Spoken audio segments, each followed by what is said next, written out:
Welcome to Type C Tech Review. Today we're going to be doing a review of the LG 32GQ850-B. If at any point during the video you want to check out this exact same monitor, there are Amazon links below for the US, UK, Canada, and international links, but let's jump into it. All right away, this is a 31.5-inch monitor with a resolution of 2560 by 1440p, or just 1440p. Now, this means the resolution, or the PPI, the pixels per inch, essentially how crisp and clear it is gonna look to your eye in person, this is gonna be slightly lower, or substantially lower than the GQ950, which is the 4K variant of this monitor. However, the PPI here, I would still say is good. This hits about 93 pixels per inch. Now, this is better than a 27-inch 1080p monitor.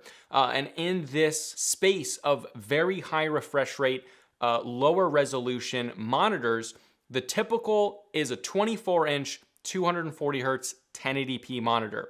Then you'll also find 27-inch 1080p monitors. But then this one is bumping up to 1440p, giving you that big 32-inch screen size, which is really cool. And I think overall it's a better move than a 27-inch 1080p or a 24-inch 1080p. I personally prefer bigger screens. Now, with 27-inch 1080p monitors gonna have a PPI of about 81 pixels per inch.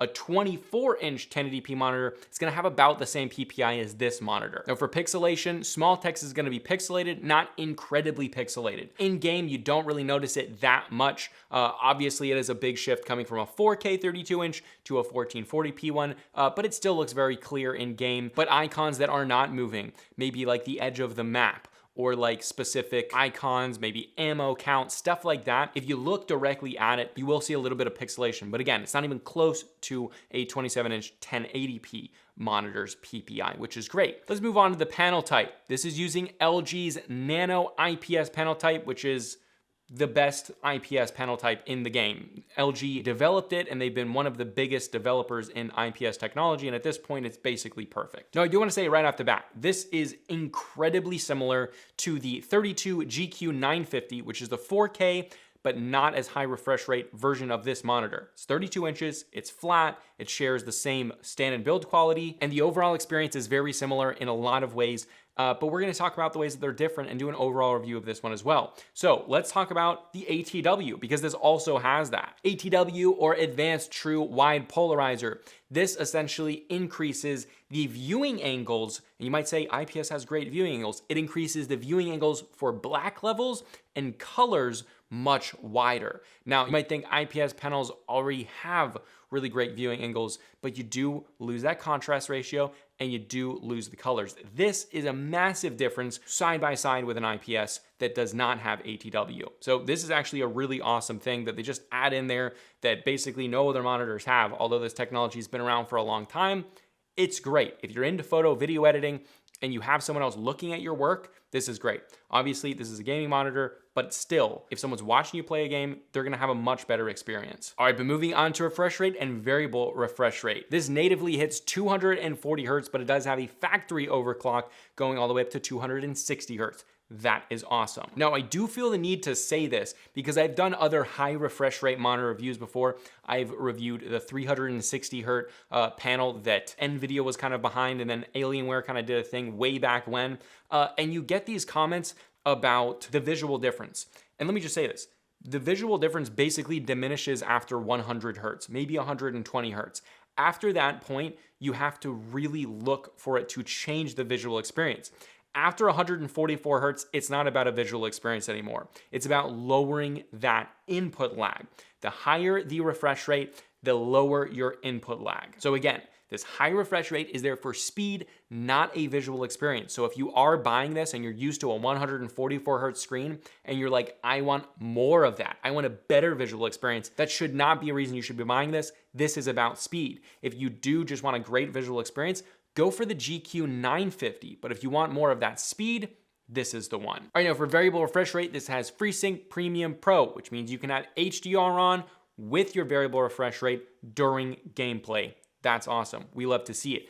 Then moving on from that, this is NVIDIA G-Sync certified, which is great. It works fantastic with it. No problems at all. Moving on to the Xbox Series and the PS5. This also has variable refresh rate that works with both of those consoles flawlessly. it was basically plug and play. It's perfect. There is one thing to talk about with the consoles, but that's going to be in response time, input lag, and ghosting. But right now, let's talk about brightness. All right, now for brightness, this is rated at 450 nits in SDR content. And after testing, well, this hit it almost exactly. It's about 450 nits. Now, if you look at the ratings between the GQ950 and the GQ850, which is this one, they both say 450 nits. Well, the GQ950 is much brighter. Okay, it is substantially over 100 nits brighter, maybe not quite 100 nits. I think it was like 520. Yeah, so the GQ950 hit about 520 nits. This one's hitting about 450. So we've got a 70 nit difference there.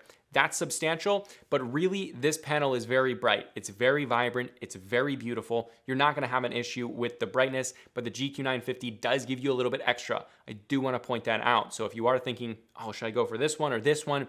Do keep in mind, you will get a little bit better brightness on the GQ950 and in HDR quite a bit more. So let's talk about that. In HDR with a 100% window, this monitor goes from 450 nits to about 510 nits. Now that's a 100% window. Again, really this is about those highlights on the screen.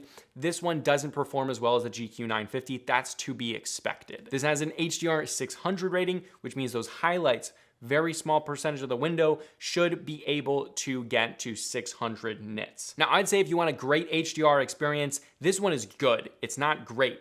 The 32GQ850 was a great HDR experience for IPS panels. If you want the best HDR experience, you're gonna have to go OLED or you're gonna have to go a super modified VA panel. But for IPS panels, the GQ950 was basically about as good as it gets without having mini LEDs with a ton of full array local dimming zones. Okay, but you're like, speak English. This is the baseline. The SDR brightness is fantastic. Most of the time I was gaming in SDR, so if you are really into HDR, this will be a good experience. It's not gonna be an unbelievable experience. Also to mention, the GQ950 review that I did mention the only real con with it is that it had this brightness bug where it would constantly switch brightness even though DFC, which is the automatic brightness, was turned off. Now, you guys commented a bunch about it, and that was the energy saving mode or the power saving mode or whatever it is. I feel stupid for not knowing that. Seriously, I was like, what the heck? Why did you not see that? But whatever. So this one also has that same thing. You turn the energy saving mode off, and on the 950, no issues with that after turning off the energy saving mode. So that's great. No problems with brightness. I also want to say the screen's coating here is also like that 950, which is like semi-gloss, semi-matte finish. It's a great mix of both. I prefer full gloss, but compared to most 99% of displays out there, which are those matte coatings, which don't look good, this one is that kind of matte and glossy. It's fantastic. It's great. All right, but now let's move on to colors. Everything here is basically the same as the GQ950, covering 98% of the DCI-P3 color space. Not only that, but it's factory calibrated, and it's factory calibrated quite well. So if you want to get this out of the box, start doing some photo or video editing, which I have used this for quite a bit, absolutely, you can do that, which is great. This thing can also output 10 or 12 bits of color at full 260 Hertz, which is great. That's the overclocked refresh rate. All right, but now let's move on to contrast ratio and local dimming. It does have local dimming. Okay, so the contrast ratio is absolutely what you would expect for an IPS panel, 1000 to 1. That's it, right? You're not gonna get the best black levels ever on an IPS. Some people prefer super deep black levels over having an IPS panel.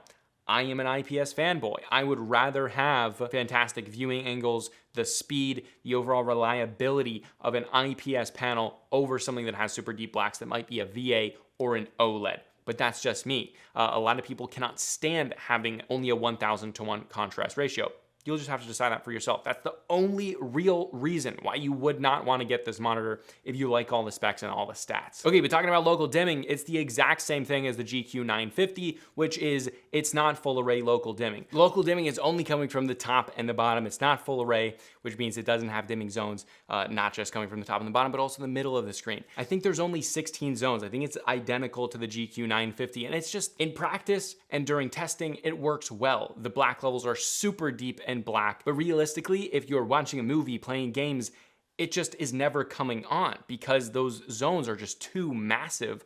So realistically, it doesn't change anything. You're never gonna use this. The only time it would ever be noticeable is if you're watching a movie or a game, it fades to black and then it comes back out. You'll notice it when it fades to black because it'll be super deep and black. But that is literally the only time. If it was almost 100% black, That's it. All right, now response time, ghosting, and input lag. Let's talk about it. This hits a 1 millisecond gray to gray response time as you expect from LG. How does that translate into ghosting? Well, the ghosting here is exceptionally good.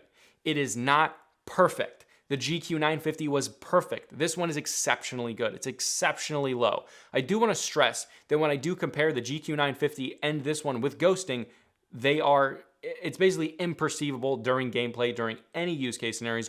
Only during controlled testing is it ever noticeable. So during game, you're gonna have no problems with ghosting, ever. You just won't. That's the baseline. You can see on the video, this is what the ghosting looks like. And there it is. It's exceptionally low. This gets an A+. But with ghosting, there's one more thing to say. Now, when you're playing on an Xbox Series X, Series S, or a PS5, when you are playing with those, the response times kind of shift around. In the normal, just using it on PC, 240, 260 Hz, you can use the fastest response time setting without having any pixel overshooting or inverse ghosting.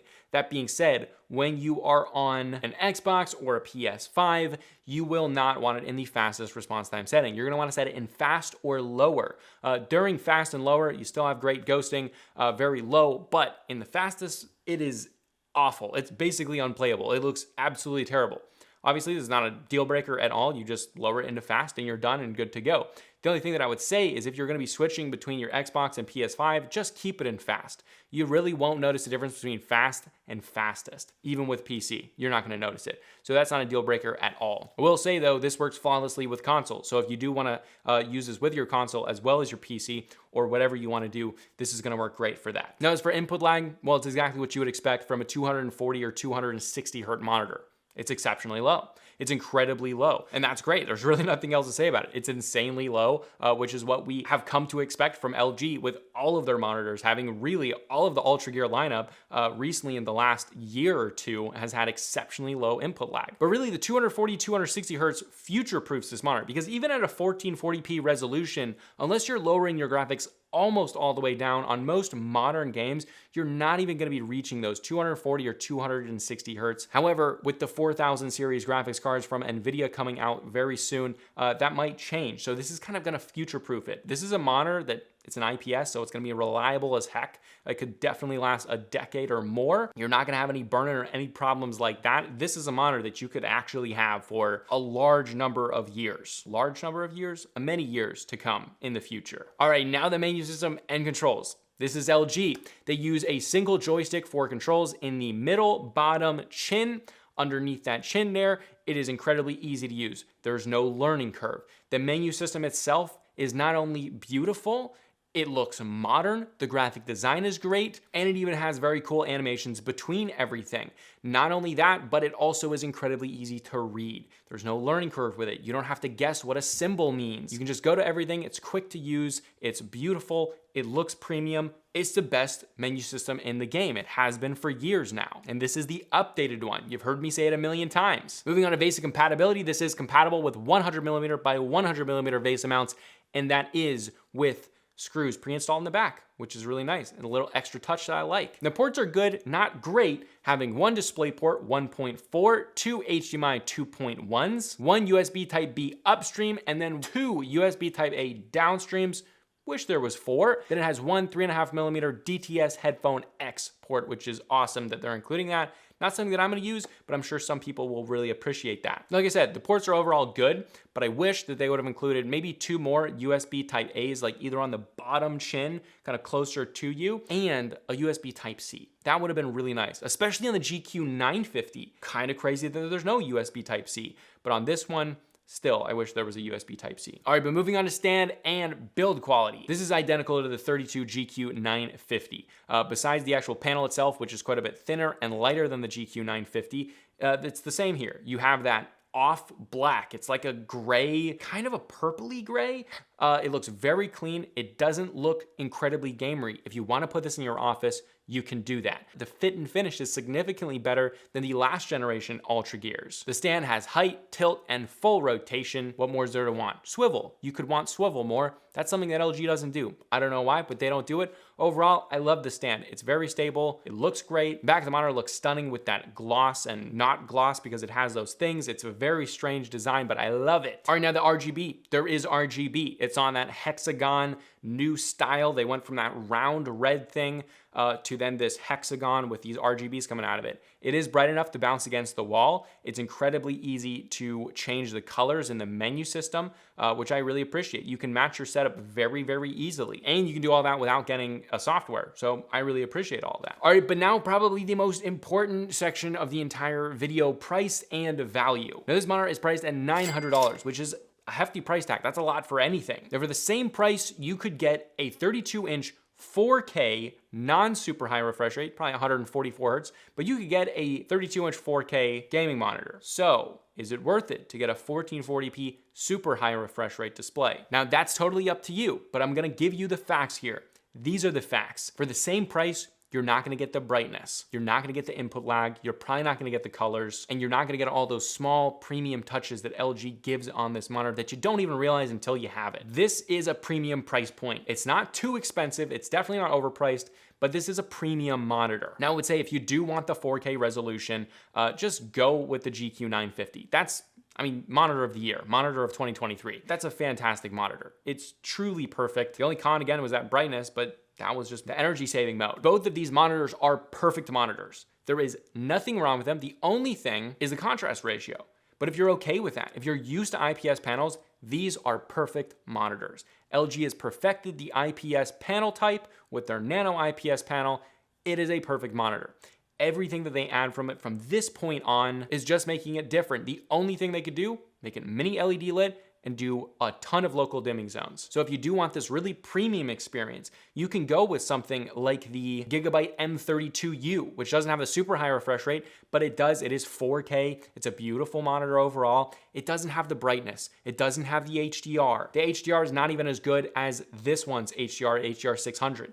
These are more premium monitors. These feel like special monitors on your desk. And personally, after using the GQ950 every day and then using this one every day, the Gigabyte M32U is a fantastic panel, and it's at a really great price point, much better than the LG panels. But the LG panels are incredibly nice. They're perfect. So is it a tough decision? Yeah, dude, it is a hard decision. However, I don't think it's overpriced, but it is still an expensive monitor. So overall, do I recommend this monitor? Well, if you want a super fast, beautiful 260 Hz, 32-inch IPS panel, this is a fantastic choice. Again, if you want to check it out, there are Amazon links below for the US, UK, Canada, and international links. Absolutely love this monitor. Both the GQ850 and the GQ950. I love them. I love them. I love them. I cannot wait for the new UltraGear 34-inch ultra-wide. I don't know if it's coming, but I'm assuming it will. And when it does, man, is that gonna be a fun review. All right, this was Type C Tech Reviews, and I'll see you guys in the next video.